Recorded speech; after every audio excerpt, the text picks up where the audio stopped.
Christopher Roberts grew up in Pasadena. His dad, Glenn Roberts, played bass for the Stan Kenton Band. My dad said, let's go get a bass, and I got to pick one out. So we went to Studio City Music Store in Ventura Boulevard, and there was a bass, and, well, I wanted the one with the bullet holes in it. The bass was a prop from Some Like It Hot. Chris started studying classical bass when he was a teenager. He went from Los Angeles Valley College to Julliard, and he got really deep into music theory. I was really interested in the natural prosody of how people bring their voice to an instrument. In fact, how people naturally phrased musical thoughts at all. I was absorbed with Central New Guinea from a movie I saw in the 60s when I was a child. It was called The Sky Above, the Mud Below.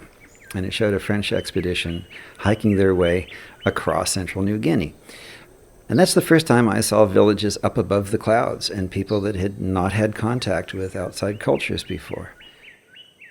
After graduating from Julliard in 1980, Roberts traveled to New Guinea with his bass on his back to study our natural ability to compose. There, in his villages above the clouds, he met the Wopkai people, or the Wopkaimin. He played Bach for them, and in return, they sang to him. Thankfully, he brought a tape recorder.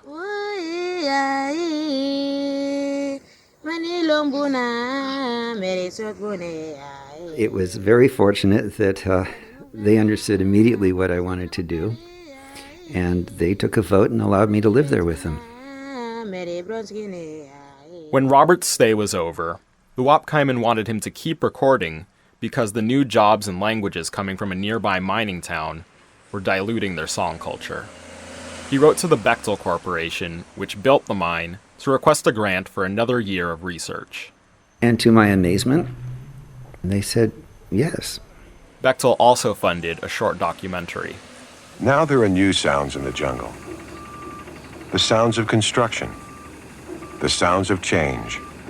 Roberts says that until recently, the Wopkaimin were very isolated. Many still live traditional farmers' lives, raising pigs beneath their basket-like homes. And they sing all day.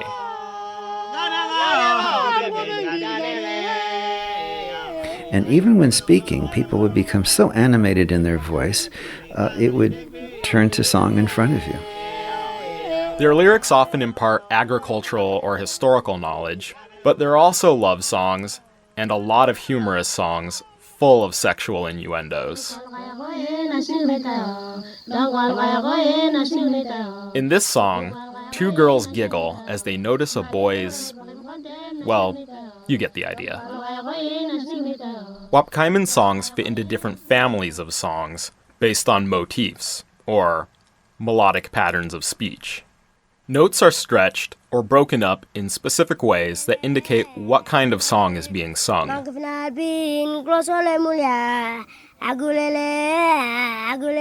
Ritual songs, infatuation songs, bedtime stories.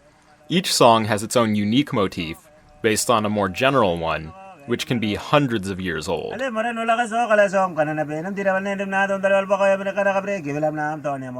It's similar to the way Western musicians play with jazz and blues standards. Different songs have different kinds of licks. Traditionally, when the Wopkaimin sing together, one singer starts with a phrase and holds the last note.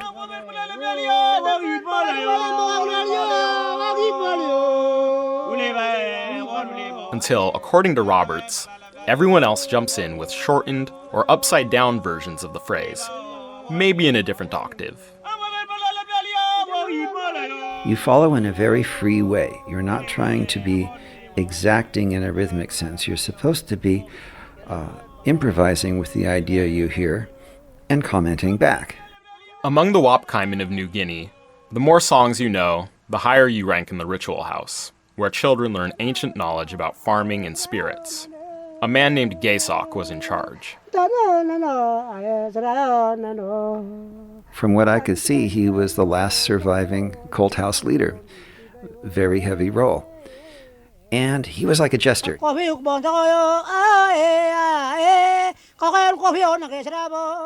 Gaysok noticed that I sure liked coffee. Now, everyone had a fire in their fire hearth, and cooking food was normal, but the idea of boiling water was brand new. And Gaysok one morning came by and teased me about it. And as I was drinking my coffee cup, he compared this with breastfeeding. Look how reliant you are. In 1982, with their society and traditions threatened by the modern world, Gaysok arranged for Roberts to join the Wopkai boys in both a drum ceremony and a song ceremony. I have to think in retrospect that this was almost an emergency measure, reflecting the amount of change happening around them. I know that other ritual houses were actually burned by missionaries, and people were horrified that a ritual house could be burned down. It's really like burning a library, and everything goes. Destructive missionaries were the minority, Roberts says. Nonetheless, many Wopkaimin came to him to have their songs preserved. Women would come to me and sing me their songs. They said, please don't share this yet with the men. This is for another time, another generation, our children's children to hear. And the men said the same thing.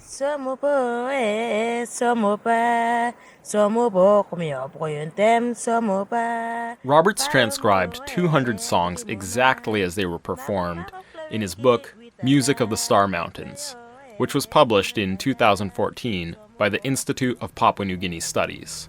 I learned that everybody can compose. It's a natural gift we all have, whether we use it or not. Roberts went back to Papua New Guinea in the early 90s and learned that within a year of his study, missionaries stopped Wopkai women from singing anything but church hymns, preventing future generations from learning the old songs. But few of the songs in Roberts' book express any anger toward the changes the Wopkaimin were adapting to. Music was not the place for anger, Roberts says. It was happiness they chose to preserve. For Off Ramp, I'm Chris Greenspan.